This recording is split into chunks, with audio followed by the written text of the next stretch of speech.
Olá, eu sou a Lara Tedesco Zumerli e sou a sua professora de Física por um dia. Hoje estudaremos dilatação térmica. A dilatação térmica é o aumento das dimensões de um corpo sólido em decorrência do aumento de temperatura. Ela ocorre com quase todos os materiais, seja no estado sólido, líquido ou gasoso. Observe a seguinte figura. Temos representado os átomos em formato de esferas. Eles são ligados uns aos outros por ligações químicas. No entanto, estamos representando aqui como uma série de molas. Quando aumentamos a temperatura desse corpo, consequentemente, estamos fornecendo energia e, portanto, suas moléculas vibram com maior amplitude. Observe as seguintes figuras. Na figura A, temos o corpo antes de receber energia, enquanto na figura B, o corpo já recebeu energia. Observe que a amplitude da vibração das moléculas aumenta, e é devido a essa amplitude que vemos o aumento das dimensões do corpo. Esse fenômeno está representado na simulação a seguir. Vemos que, ao fornecer energia ao corpo, ele aumenta de tamanho. Existem três tipos de dilatação: a linear, a superficial e a volumétrica.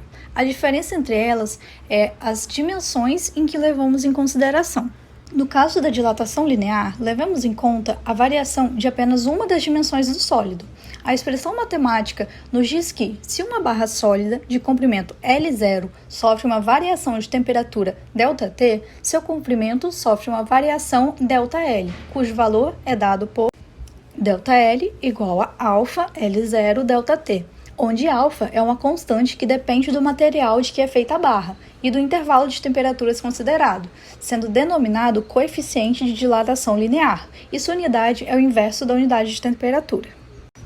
Note que, conhecendo o valor da variação do comprimento, podemos obter a expressão do comprimento da barra. Assim, podemos conhecer o novo comprimento da barra após a alteração da temperatura. Já na dilatação superficial, levamos em conta duas dimensões de um sólido, enquanto na volumétrica levamos em conta três dimensões de um sólido. A fórmula é a mesma, no entanto, os coeficientes são diferentes. Note que a variação da área ΔS de um corpo é igual a beta, o coeficiente de dilatação superficial, vezes a sua área inicial, vezes a variação de temperatura. Esse beta ele pode ser obtido multiplicando a constante alfa vezes 2. O processo para a dilatação volumétrica é semelhante. Temos que a variação de volume é igual ao coeficiente de dilatação volumétrica do material, que é obtido multiplicando 3 vezes a constante alfa, vezes o volume inicial e a variação de temperatura. Em nosso cotidiano, existem inúmeras situações que envolvem a dilatação térmica dos materiais. Vamos analisar agora algumas dessas situações. Sabemos que, ao colocarmos líquidos muito quentes em um copo de vidro, ele pode rachar. Isso ocorre pois o vidro conduz mal o calor, e seu interior aquece mais rapidamente que o lado de fora, ocasionando uma dilatação mais rápida dentro do que fora, causando uma tensão no vidro, que, ao atingir um valor crítico, tende a partir-se. O conhecimento das dilatações tornou possível a previsão de falhas nas estruturas devido à variação de temperaturas, aumentando a eficiência da engenharia moderna. Isso ocorre, pois, em pontes, viadutos, trilhos de trem, metrô, dentre outros, existem pequenos espaços feitos de forma intencional entre as placas de concreto ou entre os trilhos de ferro. Esses espaços são chamados de juntas de dilatação e servem para permitir que esses materiais, ao serem aquecidos pela passagem dos automóveis e da ação do próprio tempo, possam se dilatar sem deformar ou ruir essas estruturas. Esse mesmo princípio é aplicado em calçadas, quadras, lajes, pisos e etc. As aplicações não param por aí. A lâmina bimetálica é um dispositivo utilizado em alguns aparelhos bem conhecidos, como o pisca-pisca, o ferro elétrico e outros. Ela é formada por dois metais de diferentes coeficientes de dilatação, que são colados fortemente. A lâmina só se mantém retilínea na temperatura em que foi feita a colagem. Se a temperatura variar, a lâmina encurva, pois os dois metais vão sofrer diferentes dilatações. Essa propriedade da lâmina bimetálica é muito usada para provocar aberturas e fechamentos de circuitos elétricos. No caso do ferro elétrico, mencionado anteriormente, por exemplo, a lâmina bimetálica funciona como um termostato, isso é, um regulador de temperatura, que a mantém praticamente constante. Quando o ferro se aquece, a lâmina se curva, desligando o circuito. A temperatura então diminui e a lâmina retoma sua posição inicial e o circuito se fecha. O novo aquecimento faz com que o ciclo se repita, de modo que a temperatura se mantém em torno de um valor praticamente constante. A lâmina bimetálica é utilizada como dispositivo interruptor de corrente elétrica em vários outros aparelhos, como por exemplo relés e disjuntores.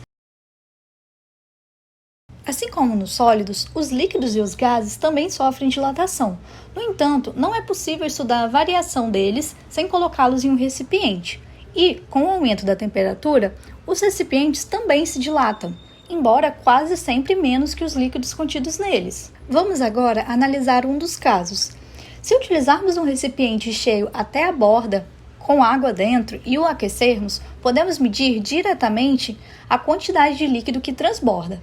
Chamamos essa quantidade de dilatação aparente. No entanto, lembre que o frasco também aumenta de volume. Então, se quisermos encontrar a dilatação real do líquido, temos que considerar a quantidade que esse recipiente aumentou.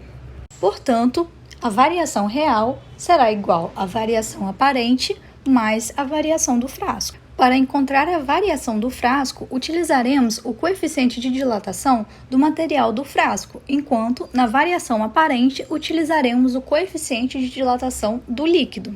Quase todos os líquidos aumentam de volume quando a temperatura também aumenta. No entanto, há algumas exceções. Entre elas é a dilatação da água. Ela possui uma pequena anomalia. Entre os intervalos de 0 a 4 graus Celsius, ela diminui de volume e depois começa a aumentar de volume, conforme mostra a figura abaixo. Esse comportamento atípico da água a temperaturas próximas à de solidificação pode ser explicado pois as ligações de hidrogênio começam a se romper, ocorrendo uma aproximação entre as moléculas. Esse efeito supera a agitação térmica que causa o afastamento das moléculas e faz com que elas ocupem menos volume nesse intervalo de temperatura. Quando a temperatura supera os 4 graus Celsius, o afastamento da molécula prevalece, havendo, portanto, aumento no seu volume. Note que o processo vale também para o caso onde a temperatura está diminuindo, onde o efeito ocorre pela transição da água líquida, sem estrutura cristalina, a gelo com estrutura cristalina, como mostra a figura. A anomalia ocorre, pois uma parte das moléculas de água se antecipa, agrupando-se em cristais de gelo microscópicos e menos densos que a água. Esse comportamento é muito importante biologicamente. Em regiões muito frias, com invernos rigorosos, vemos que os lagos têm a sua superfície congelada. No entanto, a água do fundo permanece no estado líquido, com temperatura entre 0 a 4 graus Celsius, o que é fundamental para a preservação da vida aquática. Suponha que, em determinado momento, a temperatura do ar comece a cair. A água da superfície, em contato com o ar, esfria-se e fica mais densa que a água do fundo. Essa diferença de densidade provoca a movimentação da água. Sobe água quente e desce água fria, no processo de convecção térmica, como é indicado na figura. No entanto, ao ser atingida a temperatura de 4 graus, essa movimentação termina, pois, nessa temperatura, a água da superfície fica menos densa do que a água do fundo, não sendo mais possível essa troca de posição. Assim, a água da superfície pode chegar a se congelar, mas a do fundo mantém-se líquida. O resfriamento da água do fundo ocorre muito lentamente, porque tanto a água líquida quanto o gelo conduzem mal o calor, preservando a vida dessa região.